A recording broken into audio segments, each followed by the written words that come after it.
Assalamualaikum warahmatullahi wabarakatuh. Kembali lagi bersama saya di channel Al-Firvan. Bagaimana keadaan rekan-rekan semua? Semoga kita semua diberikan kesehatan ya, dan diberikan rezeki yang barokah dan banyak, amin ya robbal alamin. Oke rekan-rekan, jadi pada video kali ini saya akan menjawab sebuah pertanyaan yang cukup menarik ya, dari orang, yaitu siapa yang menentukan harga telur itu? Siapa? Rekan-rekan, karena di setiap daerah itu harga telur bebek itu pastinya berbeda-beda. Itu siapa yang menentukan? Apakah peternaknya atau orang lain seperti itu? Itu siapa? Oke rekan-rekan, jadi langsung saja ya akan saya bahas, dan tetap jangan di skip video saya ini karena ini sangat penting rekan-rekan, agar kita mengetahui siapa yang menentukan harga telur itu. Oke rekan-rekan, jadi pada dasarnya itu telur bebek itu sebenarnya adalah barang komoditas. Nah ini seperti bahan pokok lainnya, seperti beras, seperti minyak, terus gula, seperti itu. Begitupun juga dengan telur bebek, itu adalah barang komoditas yang pastinya selalu sebagai makanan pokok lah untuk konsumsi. Nah sehingga kalau barang komoditas ini itu untuk pasaran harganya itu ditentukan oleh ya pasar itu sendiri rekan-rekan. Jadi pasar itu menentukan harganya, atau orang itu menentukan harganya sesuai dengan supply and demand, atau tergantung permintaan ataupun penawaran dari konsumen. Itu rekan-rekan. Jadi kita tidak bisa menentukan harga sendiri sebenarnya itu.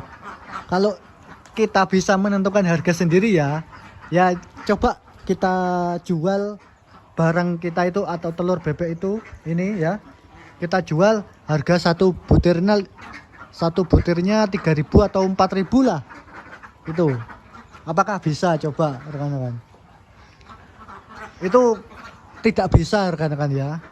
Atau bahkan kita jual 5.000 itu tidak bisa, karena ini seperti yang saya bilang tadi adalah barang komoditas, seperti beras ataupun gula. Itu kan kita tidak bisa menentukan harganya. Seperti petani itu kan tidak bisa menentukan harga jualnya, itu tergantung nanti pada saat panen. Harganya kan selalu setiap hari itu update rekan-rekan.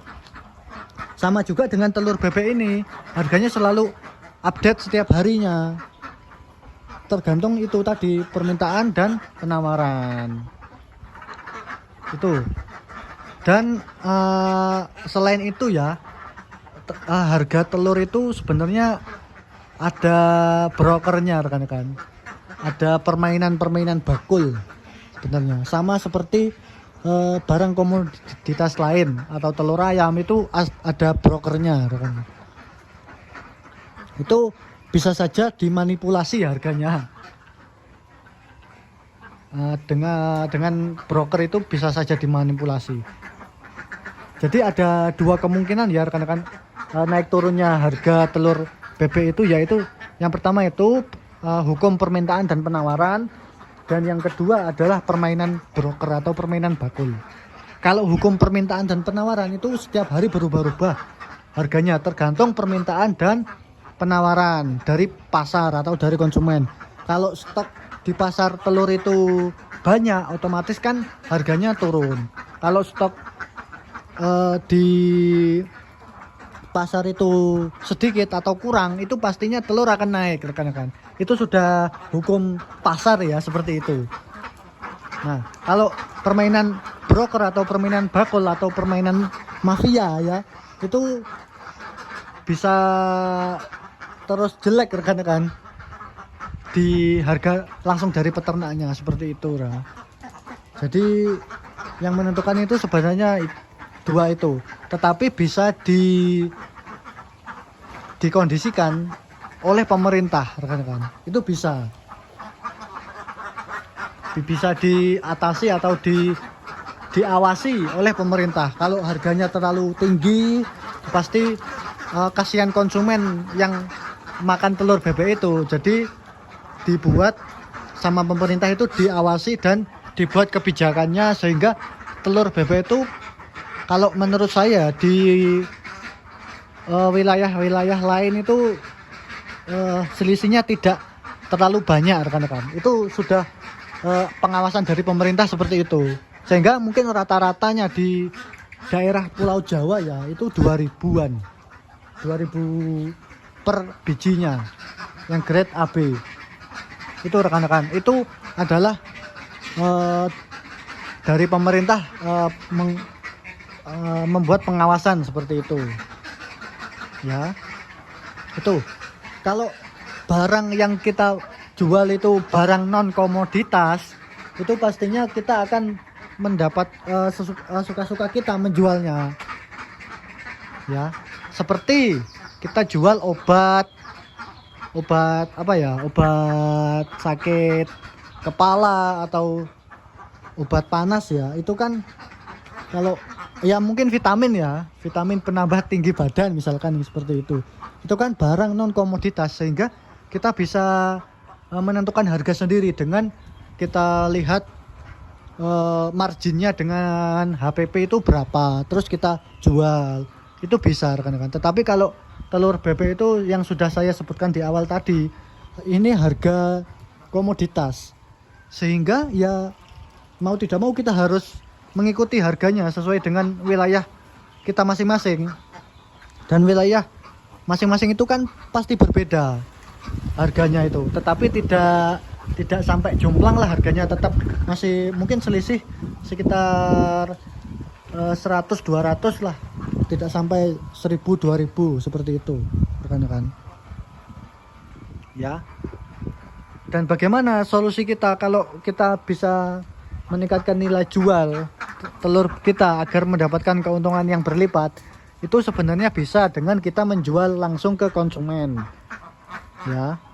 Konsumen dititipkan di warung-warung atau ya langsung dijual ke orang yang membutuhkan, itu bisa. Kalau kita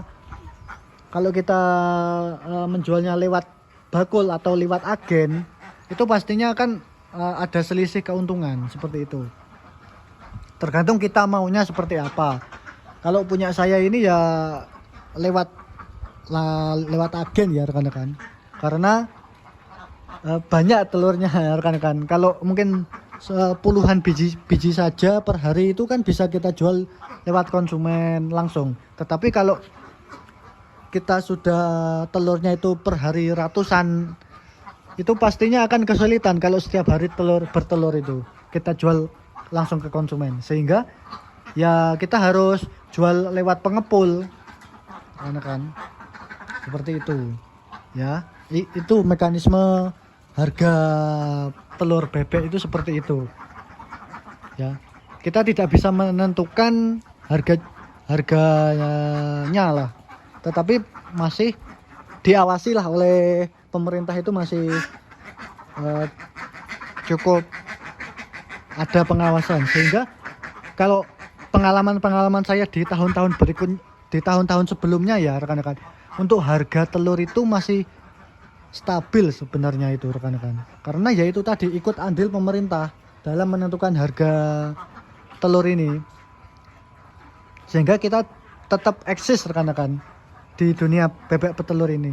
Bayangkan jika tidak ada pemerintah dan ada permainan bakul atau permainan dari broker-broker yang tinggi, itu pastinya ya kita gulung tikar, katakan ya, jika tidak ada peran aktif dari pemerintah. Tetapi alhamdulillah masih tetap stabil ya, rekan-rekan. Mungkin ada naik turun harga, itu tidak sampai 1000 rupiah per butir, itu tidak sampai, rekan-rekan. Bahkan pada saat COVID kemarin itu mungkin paling murahnya itu ya 1300 per butir, itu paling murah, rekan-rekan ya. Tetapi kalau sekarang ya 1.700, 1.800, 2.000 itu naik turunnya ya seperti itu, tergantung harga pasar tergantung permintaan dan penawaran pasar. Kalau sekarang itu seperti itu ya. Jadi sudah terjawab ya rekan-rekan, siapa yang menentukan harga sebenarnya telur bebek itu siapa, sudah terjawab. Dan ya jika harga komoditas, saya ulangi lagi, ini barang komoditas sehingga margin yang kita dapatkan itu lebih rendah, lebih tipis lah marginnya.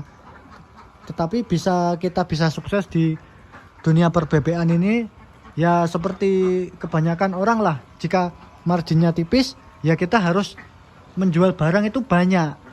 Nah, jadi kita harus tingkatkan populasi, tingkatkan jumlah bebek, sehingga nanti keuntungan yang kita dapat ya lumayan banyak rekan-rekan. Seperti itu ya. Mungkin video pembahasan dari saya ini oke lah itu. Terima kasih. Apabila kalian menyukai video ini, silakan like, subscribe, dan komentar ya di kolom komentar agar channel ini semakin berkembang.